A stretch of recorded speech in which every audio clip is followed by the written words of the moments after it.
Hello, chicken nugget neighbors. It's me, Carl. Welcome to Grow TV. Welcome to Grow TV.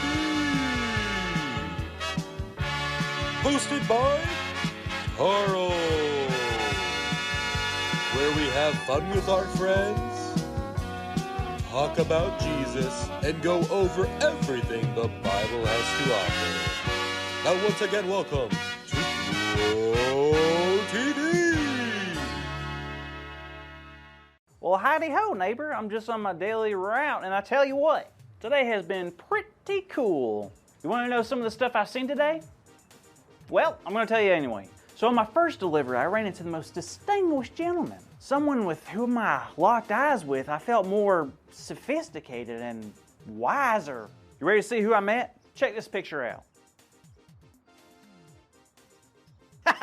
Right? His name is Sir Skippy Nutterbutter, and he is a great dude. Then I was walking down the sidewalk and I saw the craziest thing. Look, it's just a normal guy walking his pet, right? Wrong. It's just a normal pet, right? No, it's a fish. I ain't kidding. This man is walking his 2-pound fish. I didn't even think that was possible, did you? And to make things even more wild, I found this. Now, my buddy Andrew's house is always my last stop. And when I saw this at the bottom of my bag, I got a really weird feeling. Who gets top secret messages? Is Andrew a secret agent? Is Andrew like the secret billionaire owner of Disney or something? What could it be? You know, part of me really wants to read what's inside.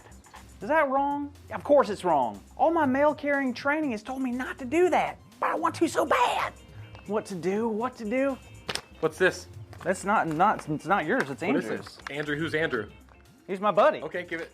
No, you can't. Please give it. No, you can't have it. Look what happened. Bye. That was strange. Well, that was a little rude. Wait, the letter's open. It's from Andrew's boss. Well, apparently Andrew works for a cookie company. There's gonna be some sort of top secret meeting that he should invite all his friends to. Wait a minute, what does this mean? Is this code? Does this mean Andrew's a top secret spy? What about the cookie company he works for? Is cookie code for mind control? Is Andrew trying to control my mind? Oh, I'm not so sure Hey, Carl. Leave my mind alone, you cookie monster! What? Oh, nothing. I was just daydreaming of puppies. Puppies? You called me a cookie monster.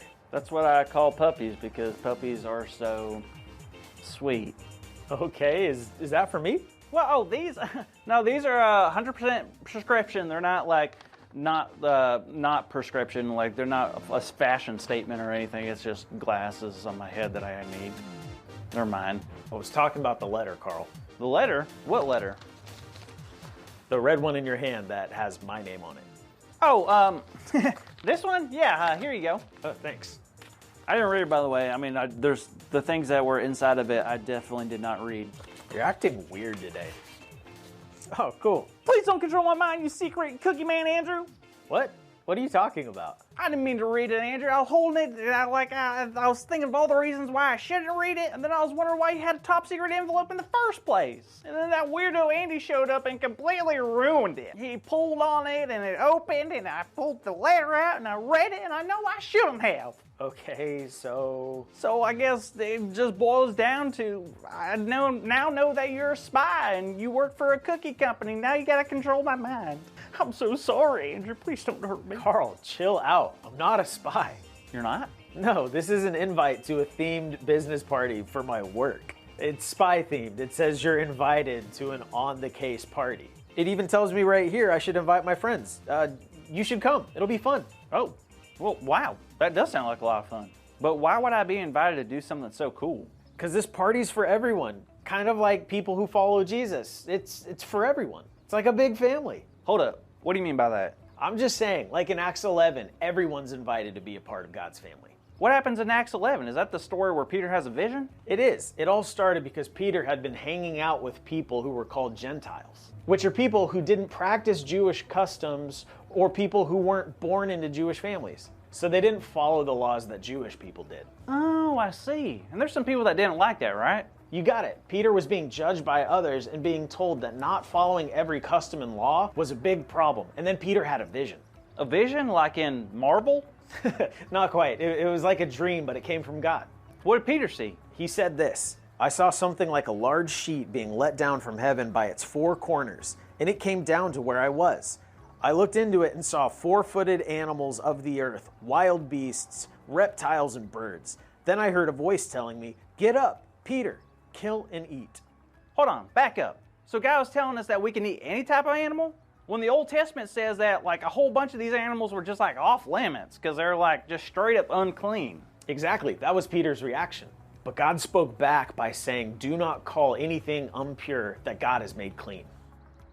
Wow, so what was once a law, God is now allowed. And all because God made it clean?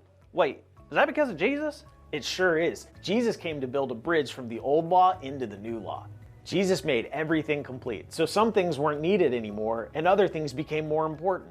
Really? Why?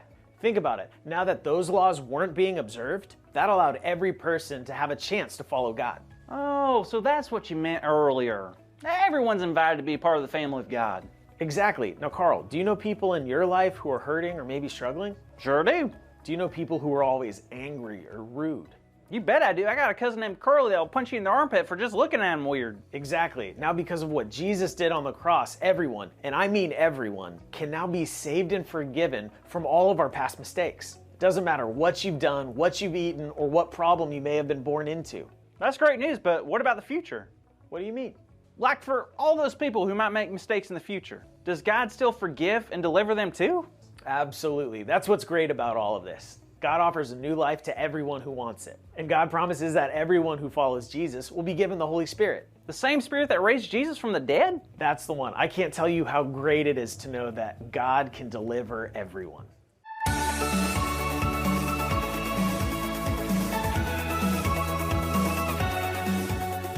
Wow, what a fun and wild story. I tell you what, Carl may be a little nosy, but he sure makes me think. Now, right here, I have our big idea for the day. Are you ready? All right, let's see what's inside. Today's big idea is God can deliver everyone. So let's shout it out loud on the count of 3, okay? 1, 2, 3. God can deliver everyone. Great job, kids. Now, I heard next week Carl would be delivering a really big mystery box to Andrew. And I don't know about you, but I can't wait to find out what's inside. So let's get excited, and I'll see you next time, okay? Bye, kids. Thank you for watching, and tune in next week for a new episode of Pro TV.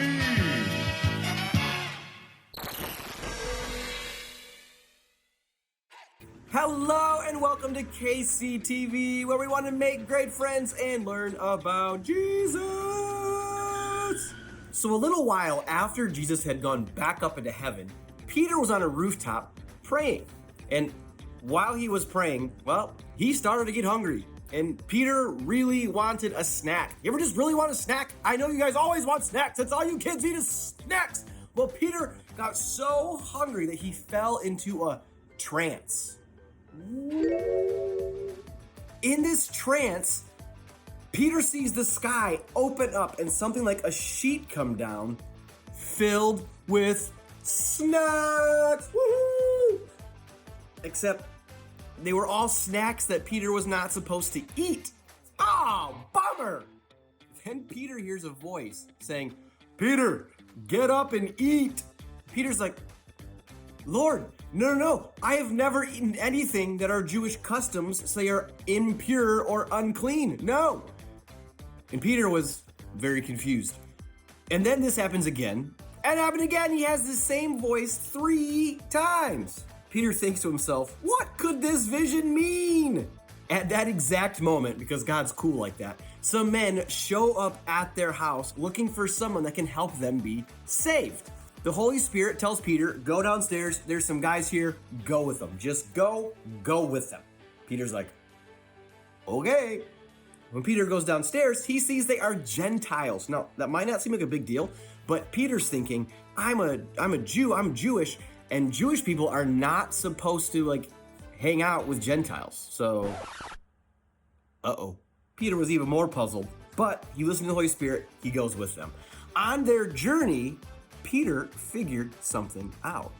Maybe this vision wasn't actually about snacks. Maybe it was about people. Maybe these Jewish customs had made them stay away from some people who also need to hear about Jesus. Peter understood that God can deliver everyone. God can deliver everyone. And the message of Jesus is not just for us, it is for everyone. Everyone, you, me, everybody. When they reached their destination, Peter went into the house, which he was not supposed to do, but Peter went into the house because he understood some of those rules needed to change because we need to take the word, the good news about Jesus to everyone. After Peter goes in, he shares the good news of Jesus, and a whole bunch of people got saved that day. How cool. Our big idea today, God can deliver everyone. See you next week, guys.